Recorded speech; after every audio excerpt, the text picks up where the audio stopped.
தந்தி தொலைக்காட்சி நேயர்களுக்கு வணக்கம். நல்லதை சொல்வோம், நல்லதை செய்வோம், நல்லதே நடக்கும். ஒரு வாழ்க்கையில் நல்லது நடக்க வேண்டும் என்று சொன்னால் நல்லதை சொல்ல வேண்டும், நல்லதை செய்ய வேண்டும்.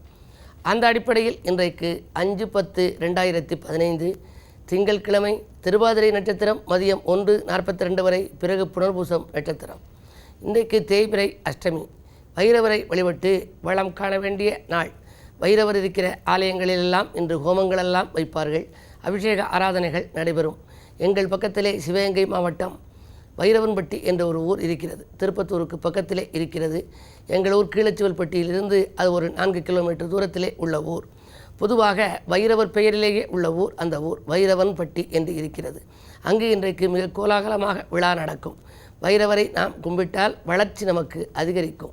அவரை கும்பிட வேண்டிய தினம் எது என்று சொன்னால் என்றைக்கும் கும்பிட வேண்டும்.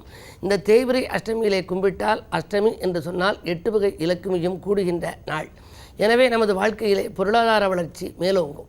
அந்த அடிப்படையில் இன்றைக்கு நீங்களும் வைரவரை வழிபாடு செய்யுங்கள், வளர்ச்சியை கூட்டிக் கொள்ளுங்கள் என்று சொல்லி, அடுத்து இன்றைக்கு வள்ளலார் பிறந்த தினம்.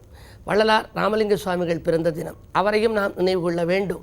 அவர் எழுதிய ஒரு பாடலை படித்தாலே உங்கள் வாழ்க்கையில் பிரகாசமான எதிர்காலம் உண்டு. என்ன எழுதினார்? எல்லோரும் வேண்டாம் வேண்டாம் என்று ஒரு காலத்திலே பாடல் எழுதினார்கள்.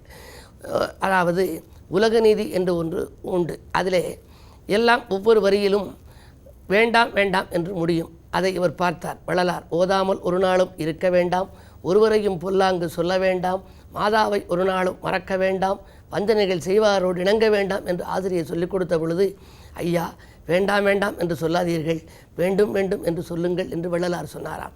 சொன்னவுடனே வள்ளலாரே அப்படி சொன்னவுடனே ஆசிரியருக்கு கோபம் வந்துவிட்டது. அந்த வள்ளலார் சின்ன பிள்ளையாக எதிரில் அமர்ந்திருந்தார். நீ அதிக பிரசங்கித்தனமாக பேசுகிறாய், வேண்டும் என்று எழுத வேண்டும் என்று சொன்னால் நீ பாடி என்றார். உடனே வள்ளலார் பாடினார். ஒருமையுடன் நினைதிருமலரடி நினைக்கின்ற உத்தமர்தம் உறவு வேண்டும், உள்ளொன்று வைத்து புறமொன்று பேசுவார் உறவு கலவாமை வேண்டும், மதி வேண்டும், நின் கருணை நிதி வேண்டும், நோயற்ற வாழ்வு நான் வாழ வேண்டும் என்று வேண்டும் வேண்டும் வேண்டும் என்றே சொன்னார்.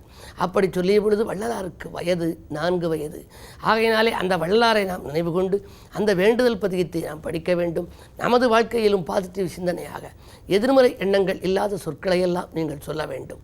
அடுத்து இன்றைக்கு உலக ஆசிரியர்கள் தினம் என்று நாட்காட்டியிலே குறிப்பிட்டிருப்பதை பார்க்கலாம்.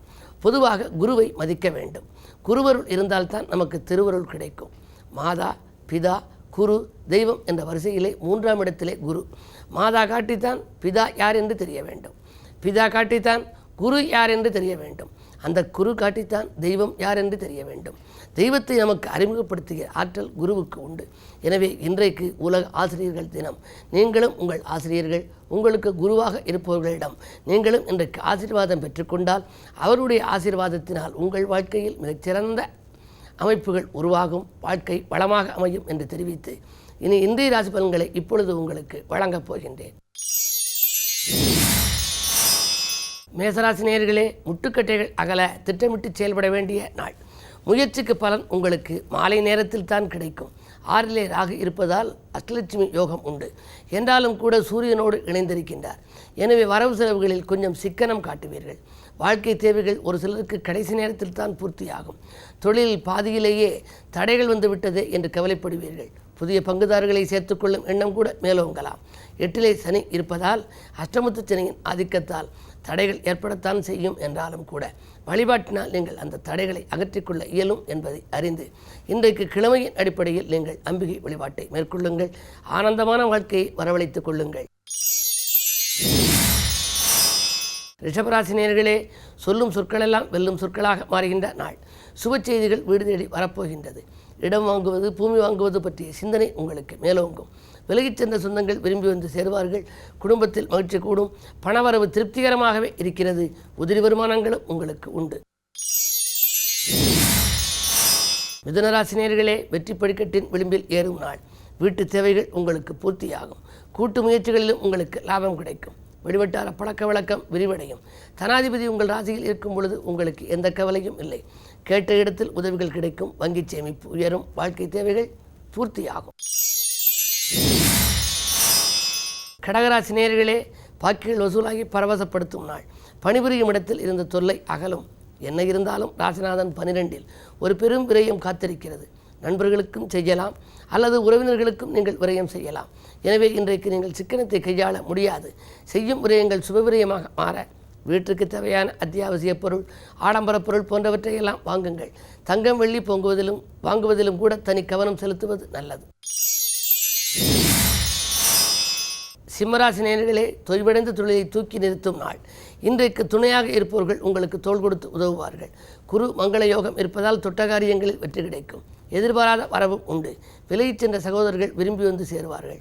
பாகப்பிரிவினைகள், பஞ்சாயத்துக்கள் பல நாட்களாக எதிர்பார்த்து ஏமாற்றம் அடைந்து விட்டது என்று கருதியவர்கள் இன்று மகிழ்ச்சி அடையும் விதத்தில் காரியம் வெற்றிகரமாக நடைபெறப் போகின்றது. பெண்களால் ஏற்பட்ட பிரச்சனை அகலும். புதிய பொறுப்புகள் உங்களுக்கு வந்து சேரும். கன்னிராசி நேயர்களே, சொந்த பந்தங்களால் வந்த துயர் விலகும் நாள்.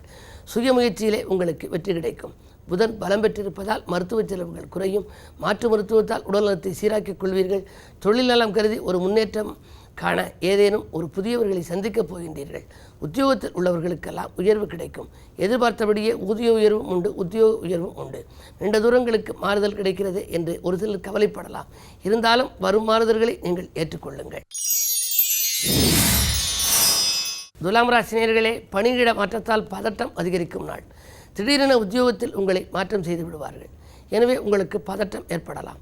இருந்தாலும் மாறிக்கொள்வதுதான் நல்லது. ஏழரை சனி நடைபெறும் பொழுது இடமாற்றம், ஊர் மாற்றம், வீடு மாற்றங்கள் வந்துதான் சேரும். அவற்றில் நீங்கள் கவனம் செலுத்துகின்ற பொழுதுதான் உங்களுக்கு நல்ல பலன்கள் கிடைக்கும். பணவரவு மறுநிமிடமே செலவாகிவிடும். விரயஸ்தானம் பலம் பெற்றிருக்கிறது. எனவே நல்ல செலவுகளாக நீங்கள் செய்வது நல்லது. வீட்டுக்கு தேவையானது மட்டுமல்ல, உங்களுடைய ஆடை ஆபரணங்களையும் நீங்கள் வாங்கி சேர்க்கலாம். அணிகலன்களையும் வாங்கி சேர்க்கலாம். குழந்தைகள், பெண் குழந்தைகள் இருந்தால் அதன் எதிர்கால நலங்கிறதையும் நீங்கள் வங்கியிலே வைப்பு நிதிகளாகவும் வைத்து விடலாம்.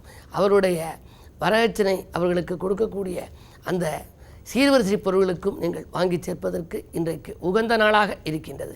எனவே இந்த நாளில் செலவுகள் கூடும் நாள் என்பதை மனதில் வைத்துக் கொள்ளுங்கள். விருச்சிக ராசி நேயர்களே, உங்களுக்கு சந்திராஷ்டமம். மகிழ்ச்சி அதிகரிக்க மற்றவர்களை அனுசரித்து செல்ல வேண்டிய நாள். மன நிம்மதிக்கு வழிபாட்டை மேற்கொள்ளுங்கள். சனி உங்கள் ராசியில் இருப்பதால் ஆரோக்கிய தொல்லை உண்டு.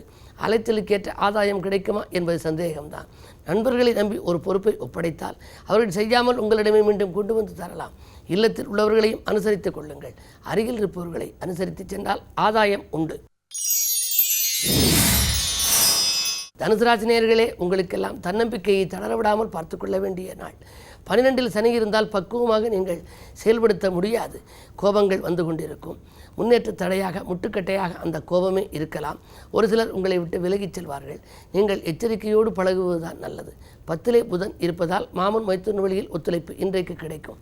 அது மட்டுமல்ல, குருவின் பரிபூர்ண பார்வை இருப்பதால் வரன்கள் வரவில்லையே என்று கவலைப்பட்டவர்களுக்கு இன்றைக்கு புதிய வரன்கள் வந்து சேரலாம். வரவு திருப்தி தரும். மகர ராசி நேயர்களே, வெற்றிக்கனியை எட்டி பிடிக்கும் நாள். வீடு மனை வாங்க போட்ட திட்டங்கள் நிறைவேறும். ஆரோக்கிய தொல்லைகள் அகலும். எலும்பு நரம்பு சம்பந்தப்பட்ட பாதிப்புகளிலிருந்து விடுபடுவீர்கள். வங்கி சேமிப்பு உயரும். வாய்தாக்கள் ஓயும். வழக்குகளில் கூட உங்களுக்கு வெற்றி கிடைக்கலாம்.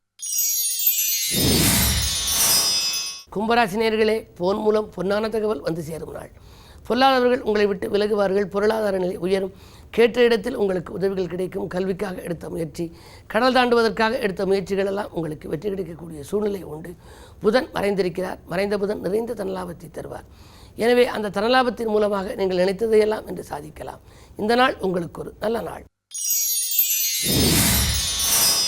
மீனராசி நேயர்களே, உணர்ச்சி வசப்படுவதன் மூலம் உள்ளத்தில் அமைதி குறையும் நாள். கோபத்தை குறைத்துக் கொள்ளுங்கள். குணமோடு அருகில் இருப்பவர்களோடு பழகுங்கள். ஊர்மாற்ற சிந்தனைகள் உங்களுக்கு அதிகரிக்கும். தொழிலில் ஒரு சிலர் ஏமாற்றங்களை சந்திக்கக்கூடிய சூழ்நிலை உண்டு. அரசியல்வாதிகளால் அல்லல்கள் ஏற்படலாம். இடமாற்றம், வீடு மாற்றங்கள் வந்தால் சுய ஜாதகத்தை ஆராய்ந்து பார்த்துவிட்டு ஏற்றுக்கொள்ளுங்கள். இந்த நாளை இனிய நாளாக அமைத்துக்கொள்ள கிழமையின் அடிப்படையில் பார்க்கின்ற பொழுது சிவன் வழிபாடு உங்களுக்கு சிறப்பை வழங்கும். மேலும் விவரங்கள் அறிய தினத்தந்தி படியுங்கள்.